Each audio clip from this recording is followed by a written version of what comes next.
창세기 33장 1절에서 11절 말씀 순결 공독하겠습니다. 제33장.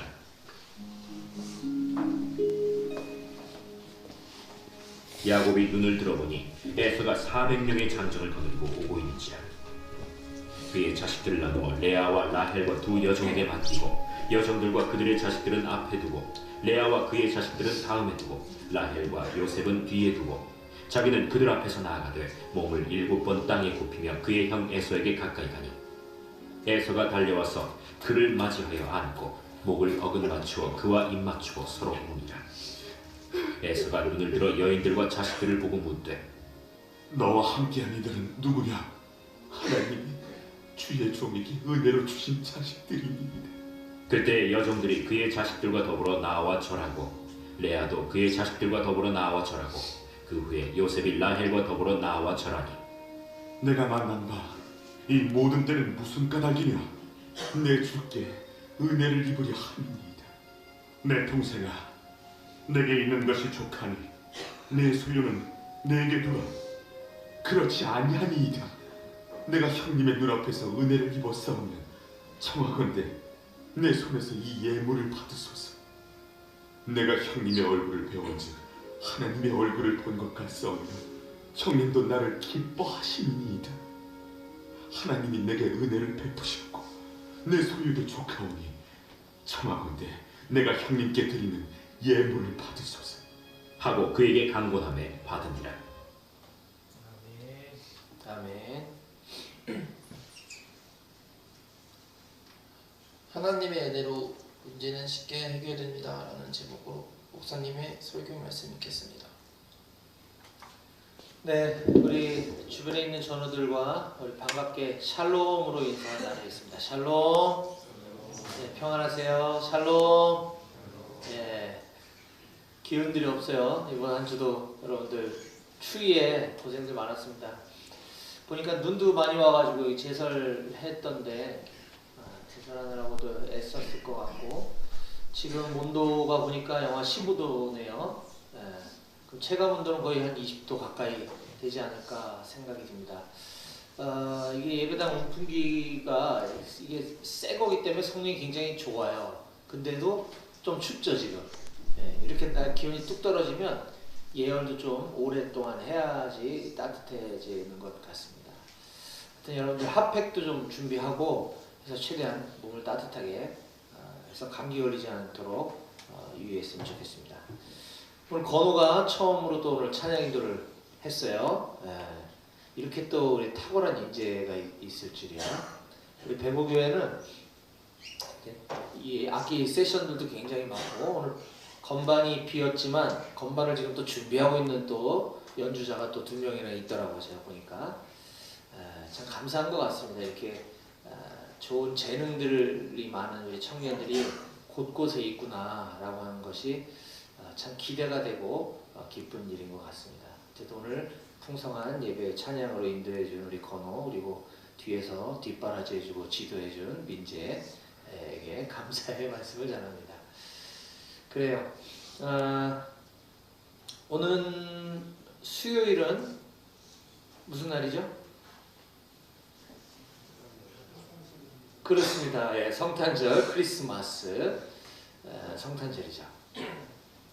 성탄절날은 예배가 있습니다, 여러분.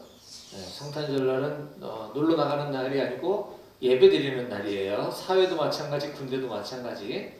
그래서 다음 주 수요일은 동일한 시간에 이곳에서 예배가 있습니다. 꼭 참석해서 은혜 나누고 또 풍성한 간식도 누릴 수 있으면 좋겠습니다. 주일 간식도 우리가 뭐 부족하지 않게 나름 최선을 다해서 준비하지만 성탄절에도 좀 더 풍성한 간식이 준비될 수 있도록 상의해서 조치하도록 하겠습니다. 그리고 이번 달 마지막 주일이죠. 다음 주가 29일 다음 마지막 주일에는 군종병 간담회가 있는 날입니다. 각 포대 그리고 대대 우리 군종병들은 빠짐없이 다 참석해 주시기 바라고 특별히 이번 달 군종병 간담회는 이웃돕기 행사로 실시합니다. 취지를 간단히 말씀드리면 지금부터 한 2년 전이죠. 2년 전 우리 지금 대대장님 부임하시기 직전에 우리 교회가 동파돼가지고 아주 난리가 났었어요. 뭐 사방에 다 누수에다가 저렇게 눈 조금만 오면 이 바닥이 여기 예배당 바닥이 막 첨벙첨벙할 정도로 다 동파되고 또 화장실도 마찬가지. 그래서 공사를 안 할 수 없는 지경에 이르게 됐습니다. 근데 여러분들 대한민국의 군인교회는 어디 나라나 국가나 군에서 지원을 해주는 게 아니에요. 이게 다 민간 자본으로 짓고 또 이렇게 관리를 해야 되는데 말단 대대급 부대가 무슨 예산이 있겠습니까? 그렇죠? 그래서 공사는 할 수밖에 없는 상황인데 예산은 없고 그래서 우리 간부님들과 우리 군종들 당시 기도를 했습니다. 엄청 하나님 이거 어떡합니까? 이 상태로 예배 드릴 수 없는데 재정이 없어요. 기도하면서 하나님 주신 지혜로 제가 딱 2군데에다가 공문을 보내서 알렸습니다. 우리가 전방에 있는 이런 열악한 부대가 있는데 교회가 있는데 이 공사를 해야 되는데 예산이 없습니다. 이렇게 공문을 보냈는데 그 2교회에서 이걸 지원해 준 게 아니라 거기를 포함한 또 다른 어디 곳에서 제가 알지도 못하는 전국 8도에서 교회에서 또 개인이 굉장히 많은 분들이 후원을 해주셔가지고 이 교회 공사하는데 예산이 무려 한 8천에서 9천만 원이 들어갔어요. 거의 1억 가까이 들어갔죠.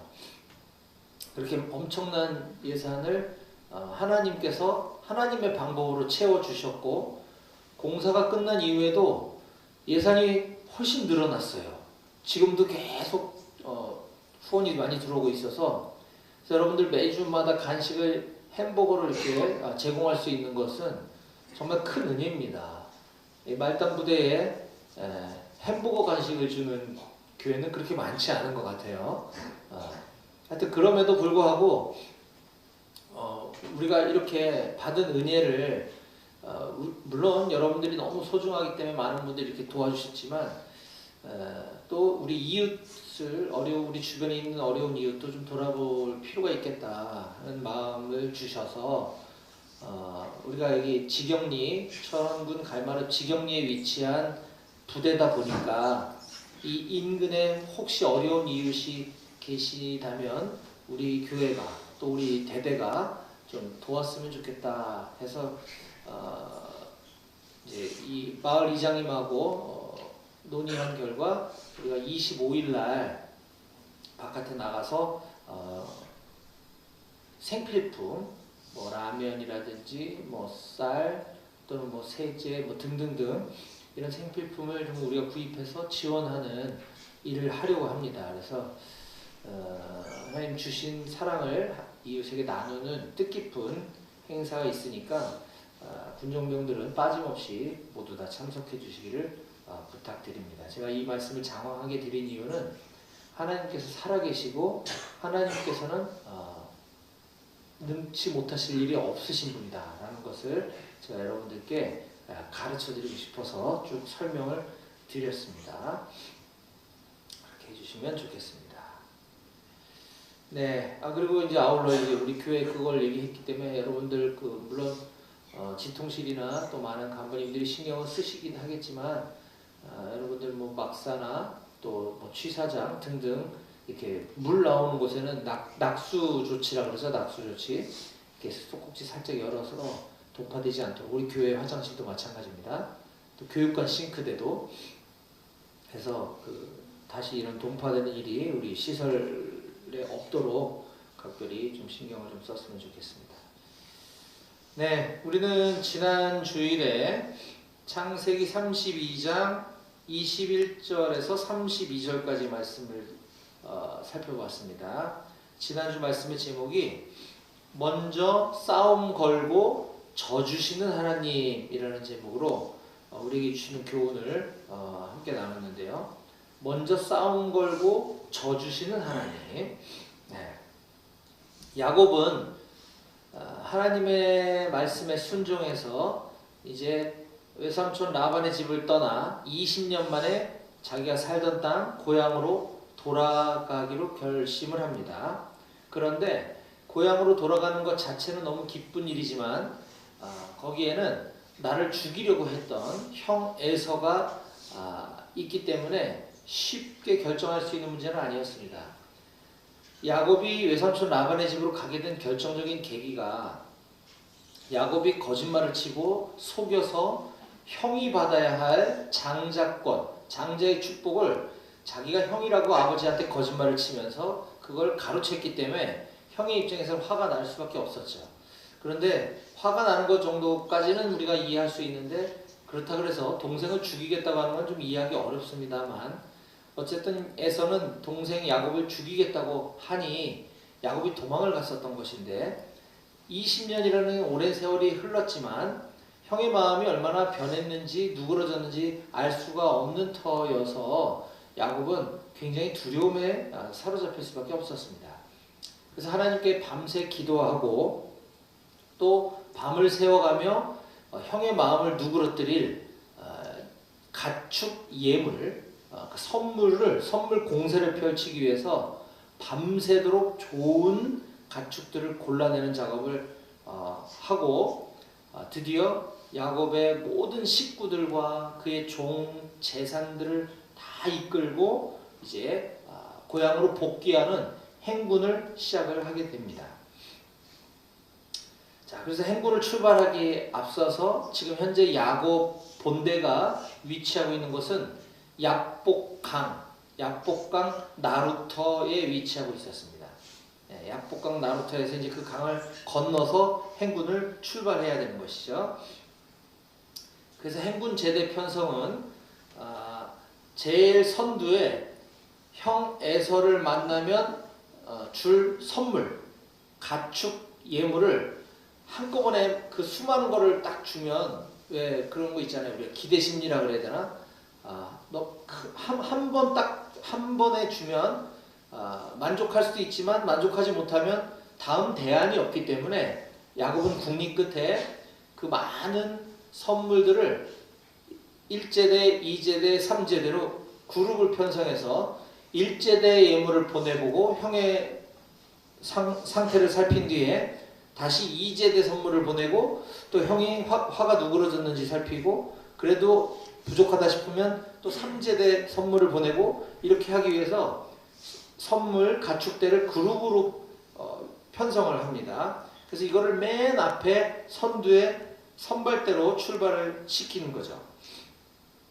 그리고 나서 이제 야곱의 가족들을 어떻게 배치시키냐 하면 두 아내와 여종과 11 아들들, 야곱은 4명의 부인이 있었죠. 레아와 라헬 그리고 또 2명의 여종이 있었습니다. 레아와 라헬의 종이죠. 그 종을 통해서 얻은 아들들이 총 11명이었습니다. 그래서 그 두 아내와 여종과 11 아들들을 그 다음에 배치시켰고 그리고 그들의 소유물, 재산들을 배치시켰죠. 그래서 행군제대 맨 선두에는 형 에서에게 줄 가축들이 위치하고 그 뒤에는 4명의 아내들과 11 아들들 그리고 그 다음에 그들의 소유물 순으로 배열을 하였습니다. 이게 21절, 22절, 23절에 기록되어 있어요. 자, 그렇게 행군을 출발시키고 나서 이제 야곱은 맨 뒤에 위치하고 있었습니다. 이 정도 규모라면 야곱은 리더로서 맨 앞에 선두에 위치해야 되는 게 맞죠. 그런데 야곱은 굉장히 겁이 많아서 형에게 해코지를 당할까봐 이처럼 동태를 살핀 다음에 맨 뒤에서 형이 화가 풀어지지 않으면 뒤를 돌아서 주랭랑을 치려고 맨 뒤에 위치하고 있었던 겁니다. 근데 아까 야복강 나루를 도하해서 행군을 출발해야 했다고 했죠. 그렇게 하나씩 출발 다 시키고 나서 맨 뒤에서 이제 야곱이 출발하려던 그 찰나에 야곱의 일행들은 다 떠나가고 이제 야곱만 남아있는 그 짧은 찰나에 어느 한 괴한이 야곱을 습격해 옵니다. 자, 32장 24절 보겠습니다. 제가 읽어볼게요. 야곱은 홀로 남았더니, 자, 야곱이 뭘 하기 위해서 혼자 남은 게 아니라 그랬어요. 그냥 순서대로 가다가 이제 맨 마지막에 야곱이 남은 거예요. 야곱이 홀로 남았더니 어떤 사람이 날이 새도록 야곱과 씨름하다가, 쉽게 말하면 습격을 기습을 당한 거죠. 이 순간에 야곱은 아주 극도의 공포심을 느꼈을 겁니다. 형 에서가 보낸 자객일지도 모르잖아요. 그렇죠? 주위에 그를 도와줄 사람은 아무도 없었습니다. 지금 다 출발시켜놨기 때문에. 그래서인지 야곱은 필사적으로 목숨 걸고 죽을 힘을 다해서 이 어떤 사람과 싸운 결과 결국은 승리를 거두게 됩니다. 반전이네요. 그 과정에서 고관절 탈구라고 하는 중상을 입기도 하죠. 허벅지, 엉덩이 뼈가 어긋났다라고 표현하고 있죠. 고관절 탈구입니다. 자, 그런데 야곱은 그 어떤 사람이라고 하는 그와 밤을 새도록 씨름을 하던 중 영적으로 뭔가 이상한 기운을 느꼈던 것 같습니다. 이건 그냥 평범한 사람이 아닌 것 같은데 라는 기운을 느꼈던 것 같아요. 그래서 야곱은 이 사람이 자기가 졌으니 이제 돌아가게 해달라라고 하는 요청에 나를 축복해 주지 않으면 못 보내주겠다라고 반응을 합니다. 그렇죠? 이상한 반응이죠. 이 상황에서 너는 누구냐? 누가 보내서 왔냐? 신문을 하고 취조를 해야 정상인 텐데 뜬금없는 자기를 축복해달라는 얘기를 하는 거죠. 이것은 그가 어떤 영적인 존재다, 뭔가 심상치 않다라고 하는 기운을 느꼈던 것 같습니다. 그래서 결국 야곱은 그에게로부터 축복을 받아내고 그가 다름 아닌 하나님이었다라고 하는 놀라운 사실을 깨닫게 됩니다. 그걸 알 수 있는 장면이 28절 29절입니다. 제가 읽어드릴게요. 그가 이르되 내 이름을 다시는 야곱이라 부를 것이 아니요 이스라엘이라 부를 것이니 이는 내가 하나님과 및 사람들과 겨루어 이겼음이니라. 그래서 그 사람이 하나님이라는 거죠. 야곱이 청하여 이르되 당신의 이름을 알려주소서. 다시 한번 확인 사살해보고 싶었던 거예요. 그 사람이 이르되 어찌하여 내 이름을 묻느냐 하고 거기서 야곱에게 축복한지라. 내가 이미 말했는데 왜 또 묻니? 하고 축복해 주는 거죠. 자, 그렇게 하나님을 만나 겨루어 이긴 야곱은 저 같았으면 만나는 사람마다 동네방네 떠버리며 자랑했을 거예요. 너 하나님 본 적 있냐? 나 하나님 봤다. 근데 하나님 그냥 본 줄 아냐? 하나님하고 내가 밤새 씨름을 했는데 내가 이겼어 라고 자랑하지 않겠어요?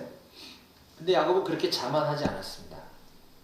그는 도리어 내가 하나님과 대면하였으나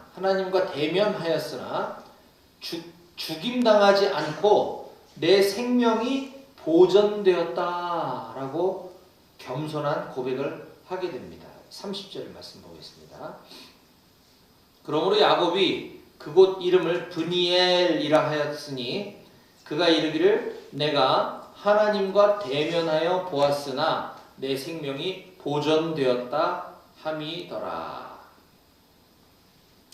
우리는 지난 시간에 이 말씀을 보면서 우리는 하나님께서 야곱에게 일방적으로 찾아오셔서 일방적으로 싸움을 걸어오셨음을 알 수가 있었습니다. 그렇죠? 야곱이 하나님을 찾거나 하나님께로 어떻게 갔던 게 아니죠. 하나님이 그냥 오신 거예요. 일방적으로 싸움도 걸어오셨어요. 이게 좀 납득하기 어려운 장면일 수 있겠지만 하나님께서는 다 이유가 있었다라는 것이죠. 우리가 아빠가 자식들을 키울 때 때로는 일부러 져주는 경우가 있습니다. 여러 가지 목적을 갖고 있기 때문이죠. 자식의 고집이 너무 세서 이거는 크게 심각한 게 아니라면 그냥 들어주는 거죠. 자식의 요구를. 그렇게 일방적으로 져줄 때도 있고, 때로는 마찬가지로 네가 이걸 한번 해보면서 시행착오를 한번 겪어봐라. 네가 한번 실패해봐라. 그러면서 깨달아봐라 라고 하는 취지의 부모가 져주는 경우도 있습니다. 여러 가지 다양한 경우로 인해서 어쨌든 자식을 사랑하는 마음은 동일하고, 이 과정들을 통해서 자식이 성장하기를 바라는 부모의 마음이 때로는 자식에게 져주는, 그래서 자식한테 이길 부모가 없다라는 옛말이 있을 정도인 것이죠. 자, 오늘 그 본문에서 하나님은 중간에 이런 말을 합니다. 너 이름이 무엇이냐라는 거죠. 27절에 그 사람이 그에게 이르되 내 이름이 무엇이냐. 자, 이 내 이름이 무엇이냐는 What's your name? 이라는 단순한 의미가 아니라 그랬습니다. 너는 어떤 사람이냐? 너는 어떤 존재냐? 라고 물어봤죠. 그때 야곱은 자기 자신에 대해서 고민을 하고 이렇게 대답했습니다. 그가 이르되 야곱이니이다. 이 또한 My name is 야곱 이런 정도의 차원이 아니라 그랬습니다. 야곱이라고 하는 이름의 뜻은 속이는 자, 거짓말쟁이라는 뜻이라고 그랬죠. 너는 어떤 존재니? 저는 남을 속이며 한평생 살아왔던 사람입니다. 저는 나의 목적을 이루기 위해서는 남들을 속이는 것을 아무렇지 않게 여기며 살아왔던 사람입니다. 라는 고백을 받아내신 거죠. 그리고 나서 야곱에게 일부러 져주신 하나님은 네가 하나님과 겨루어 이겼다 라는 뜻의 이름인 이스라엘이라는 이름을 지어주시는 겁니다. 너를 다시는 야곱이라 부르지 말고 이스라엘이라 부르게 할 거다. 너는 하나님과 겨루어 이겼다라는 뜻이야. 이 이름을 수여하기 위해 일부러 져주셨다는 거죠. 그 이름의 의미는 승리자라는 뜻이 새롭게 담겨 있는 것입니다. 그 이스라엘이라는 이름이 야곱을 조상으로 하는 그 후손들이 오늘날 국가와 민족을 이루고 오늘날에도 이스라엘이라는 국호를 사용하고 있다는 것은 참으로 놀라운 일이 아닐 수 없습니다. 아까 야곱이 고백했던 것처럼 내가 하나님과 대면하였으나 죽임당하지 않고 내 생명이 보존되었다 라고 하는 이 고백처럼 하나님을 만난 것, 하나님을 만나서 생명을 얻은 것은 야곱뿐만이 아니라 여기 있는 저와 여러분 우리 모두의 고백이 되어지시기를 간절히 소망합니다. 아멘.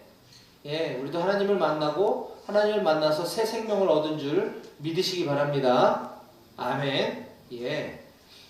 자, 이제 오늘 본문을 계속 이어서 보겠습니다. 오늘은 창세기 강해설교 67번째 시간으로 오늘 본문은 창세기 33장 1절에서 11절 말씀이고 오늘 말씀의 제목은 하나님의 은혜로 문제는 해결됩니다 라는 제목입니다. 하나님의 은혜로 문제는 쉽게 해결됩니다. 자, 앞에 띄워져 있는 말씀의 제목 같이 함께 힘차게 읽어보겠습니다. 시작. 하나님의 은혜로 문제는 쉽게 해결됩니다. 예, 그렇죠. 오늘 본문은 그동안 형 에서를 만나는 것이 두려워서 만반의 준비, 선물도 준비하고 작전도 세우고 행군 제대 편성에도 고민을 많이 하고 이렇게 해서 형을 마음을 누그러뜨리려고 노력했던 야곱이 드디어 형을 맞닥뜨리게 되는 긴장되는 순간을 기록한 장면입니다. 자, 오늘 본문을 통해서 야곱이 형 에서를 만났을 때 어떤 일이 벌어지는지 함께 말씀을 살펴보겠습니다. 자, 앞서서 야곱은 제일 먼저 형에게 통신병, 전령을 보내서 형에게 자기 소식을 전하고 형의 상태를 파악해 오도록 하는 미션을 부여했었죠. 그래서 형을 만나고 온 통신병이 전해온 소식은 야곱이 지금 20년 만에 다시 돌아오고 있다라는 소식을 전했을 때 형은 400명의 사람들을 모집해서 야곱을 치려고 출발했다라고 하는 소식을 전해왔습니다. 자, 33장 오늘 본문 1절과 2절을 제가 읽어보겠습니다. 한번 보시기 바랍니다. 33장 1절. 야곱이 눈을 들어보니, 이제 행군에서 쭉 가다가 눈을 들어보니 에서가 형이 400명의 장정을 거느리고 오고 있는지라.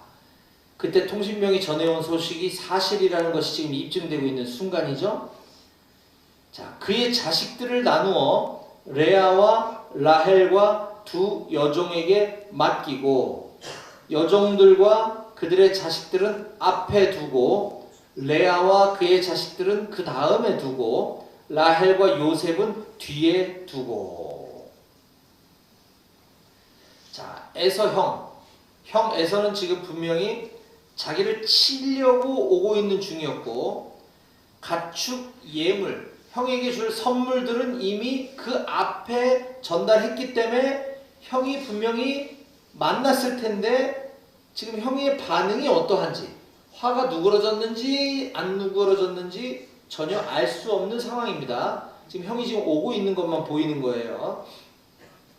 이때 야곱은 다시 행군 제대를 디테일하게 재정비합니다. 아까는 그의 4명의 아내들과 11자식들을 그냥 뭉쳐서 앞에 보냈다 그랬잖아요. 근데 지금 형을 딱 보는 순간 야곱이 더 긴장을 지금 잔뜩 한 상황이에요.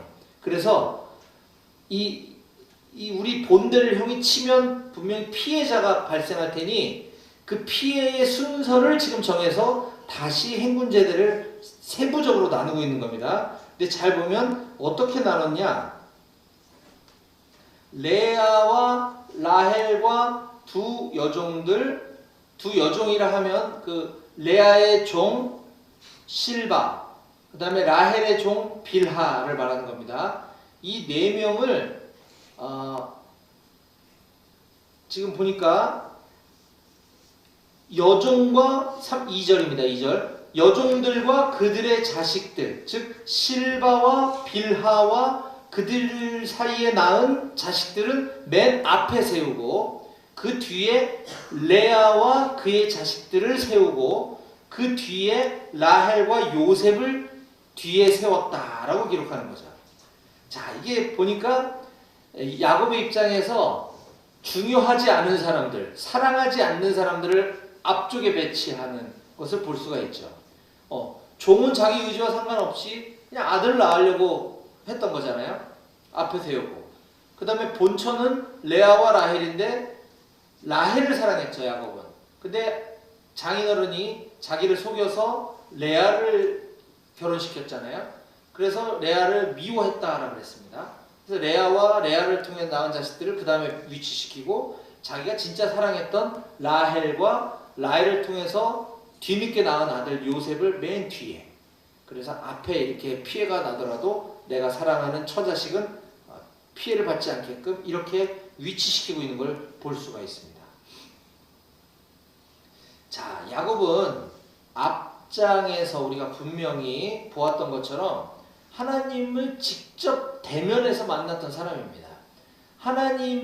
하나님으로부터 새 생명을 얻은 사람이에요. 그럼에도 불구하고 그는 그때 하나님께로부터 받았던 그 안정감은 어디로 가버리고 다시 여전히 인간적인 두려움에 사로잡혀서 인간적인 꾀를 내고 있는 것을 우리가 지금 볼 수가 있습니다. 이처럼 우리도 때로는 예배 시간에 하나님의 말씀을 통해서 또는 어떤 수련의 집회 같은 데를 통해서 하나님의 은혜를 경험했다고 하더라도 여전히 모든 근심과 걱정, 두려움, 염려를 모두 다 떨쳐버릴 수는 없다라는 사실을 우리가 받아들여야 합니다. 그때 그 순간만큼은 이것이 없어진다 할지 몰라도 또 시간 지나서 살아가다 보면 다시 두려움은 우리를 짓누르게 될 수도 있다. 왜냐하면 우리 인간의 그것이 연약함이고 인간이 가지고 있는 죄성 때문인 것이죠. 따라서 그러면 우리는 어떻게 해야 되느냐? 지속적으로 계속해서 우리는 하나님을 구하고 찾고 하나님을 바라보고 하나님만 의지하려고 하는 것을 우리가 노력해야 하는 줄로 믿으시기 바랍니다. 아멘. 네. 자, 그런데 여기서 야곱의 용기가 드러나는 극적인 반전이 일어납니다. 3절 같이 함께 읽어보겠습니다. 3절입니다. 다 같이 시작. 자기는 그들 앞에서 나아가되 몸을 7번 땅에 굽히며 그의 형 에서에게 가까이 가니. 저는 이 부분을 읽으면서 그냥 옛날에 성경 통독하려고 그냥 성경을 쭉 이렇게 읽을 때는 이게 잘 눈에 안 들어왔어요. 근데 말씀을 준비하면서 말씀 자세히 묵상하면서 이렇게 읽다 보니까 야곱이 이렇게 한 적이 있었네 라는 것이 눈에 들어온 거죠. 아까 우리는 약복강 도하를 앞두고 야곱이 비겁하게 맨 뒤에 남아서 뒷공무니를 따라가려고 했었습니다. 그렇죠? 네. 근데 지금 이 장면은 야곱이 자기 그 행군 본대를 쭉 앞질러서 맨 앞에 선두로 나아갔다는 장면이에요. 그것도 형 에서가 지금 400명의 군대를 이끌고 오고 있는 것을 본 다음에 이러한 행동을 했다는 것. 이것은 엄청난 용기를 발휘했음을 우리가 알 수 있는 장면이죠. 맞죠? 네. 평시에 맨 앞에서 행군제들을 이끌고 가다가도 적을 맞닥뜨리면 뒤로 빠질 수가 있는데 이거 지금 반대의 상황인 거죠. 참으로 야곱에게 있어서는 이렇게 소심하고 내성적이고 내향적인 야곱이 이렇게 했다는 건 엄청난 용기가 필요했던 것입니다. 야곱은 원래 그런 사람이 아니었거든요.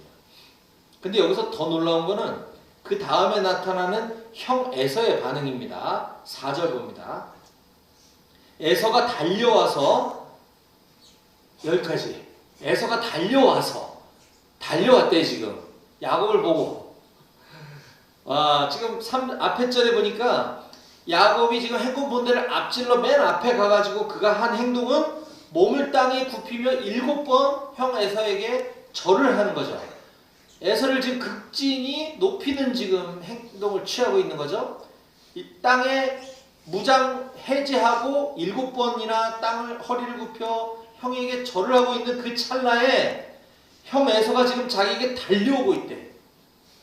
와, 우리 이 뒤에 말씀을 지금 봤지만 이 뒤를 안 보고 에서가 달려왔다라고 하는 이 찰나에 야곱의 마음은 어땠을까요? 와, 나 이제 죽는구나 라는 생각이 들지 않았을까요? 그렇잖아요. 맞죠? 네. 형이 지금 나를 지금 치려고 오고 있는 것처럼 느껴지지 않았겠습니까? 그죠? 나 이제 죽는구나 라는 생각이 들었을 거예요. 얼마나 두려움과 공포에 사로잡혔을지 모르겠습니다.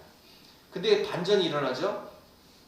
에서가 달려와서 그를 야곱을 맞이하여 안고 목을 어긋맞추어 그와 입 맞추고 서로 엉엉 울었다라고 기록하고 있습니다.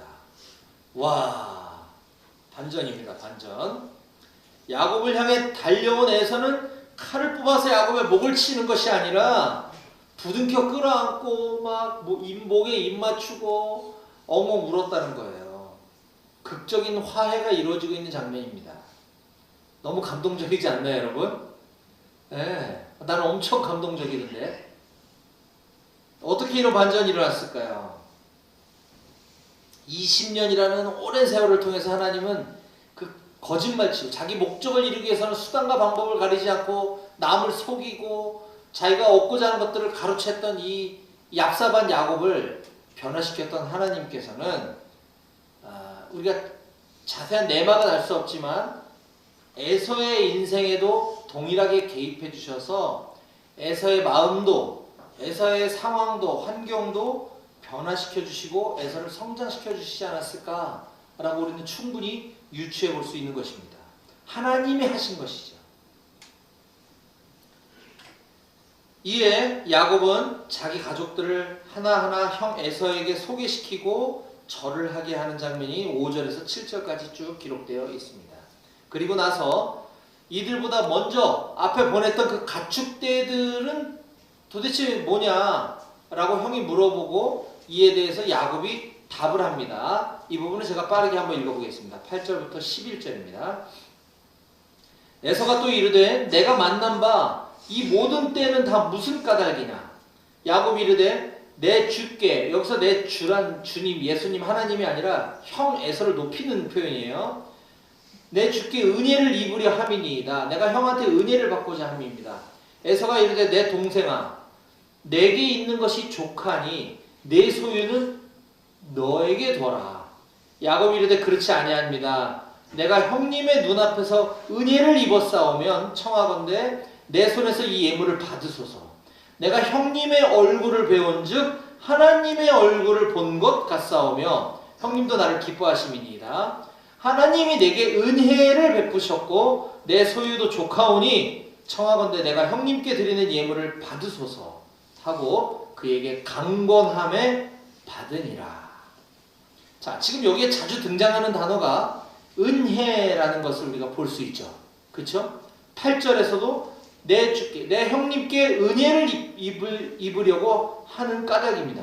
10절 또 야곱이 이르되 그렇지 아니하니이다. 내가 형님의 눈앞에서 은혜를 입었사오며 또 11절 하나님이 내게 은혜를 베푸셨고 은혜 은혜 은혜.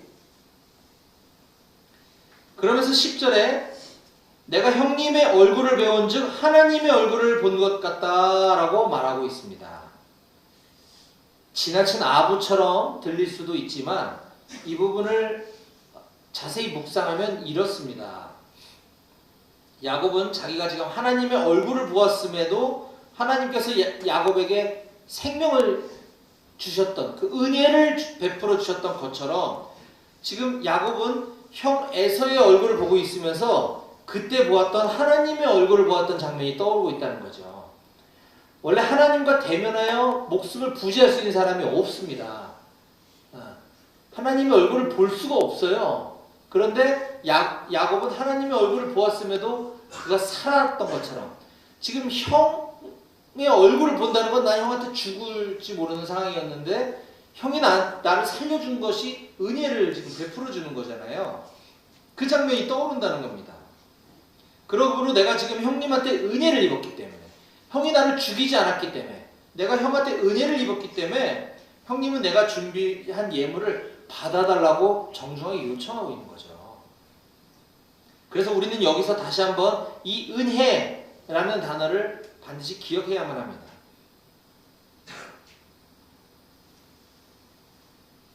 야곱이 이렇게 겸손한 사람이 될 수 있었던 것은 하나님이 야곱을 찾아오셔서 만나주셨기 때문이라는 거예요. 그게 은혜라는 겁니다. 하나님의 은혜가 임할 때 사람은, 인간은 변화될 수 있는 것이고 또 사람들 사이에 올바른 관계가 형성되게 된다는 거죠. 은혜를 입은 자에게 깨어진 관계, 삐뚤어진 관계를 회복할 수 있는 것도 그의 막대한 재물이 있어서 선물을 공세했기 때문이 아니라 그가 기가 막힌 작전을 세웠기 때문이 아니라 하나님의 은혜로 이것이 가능하게 된다는 것입니다. 반대로 얘기하면 우리의 모든 문제는 하나님과의 바른 관계가 맺어지지 못할 때, 하나님의 은혜가 작동하지 못할 때 발생하게 된다는 사실을 우리 기억해야만 하는 거죠. 오로지 하나님의 은혜만이 문제를 해결할 수 있음을 꼭 믿으시기 바랍니다. 아멘. 이제 말씀을 정리하겠습니다. 오늘 본문을 통해서 우리는 야곱은 하나님께서 자신에게 은혜를 베풀어 주셨던 것처럼 형 에서에게도 은혜를 구하고 은혜를 입었다라는 모습을 우리가 볼 수 있었습니다. 우리 사랑하는 높은 뜻 배고교회 장병 여러분, 우리가 제일 먼저 해야 될 일은 바로 하나님께 은혜를 사모하고 구하는 일인 줄 믿으시기 바랍니다. 은혜는 다른 것이 아니에요. 하나님이 내 아버지로 믿어지고 하나님이 내 아버지이심이 믿어지고 하나님이 내 아버지이기 때문에 하나님을 사랑하게 되는 것, 이것이 은혜인 것입니다. 내가 하나님 때문에 구원받았다고 하는 사실, 이것이 깨달아지고 믿어지는 것이 바로 은혜를 받은 것입니다. 아직까지 이러한 은혜가 나에게 조금 부족하다고 느껴지는 분들이 계시다면 하나님께 그 은혜를 간절히 구하시기 바랍니다. 그리고 은혜를 받은 사람은, 내가 하나님의 은혜를 입었다라고 확신하는 사람들은, 또는 앞으로 내가 그러한 은혜를 받게 될 사람들은 그 은혜를 꼭 다른 사람들에게 알리고 흘려보내는, 나눠주는 삶을 살아가시기를 소망합니다. 우리의 인생의 모든 문제는 하나님의 은혜로, 하나님의 은혜만이 쉽게 해결되는 줄 믿으시기 바랍니다. 그렇게 하나님께 받은 은혜로 살아가는 여러분 모두가 다 되시기를 주님의 이름으로 간절히 축원합니다. 아멘. 기도하시겠습니다.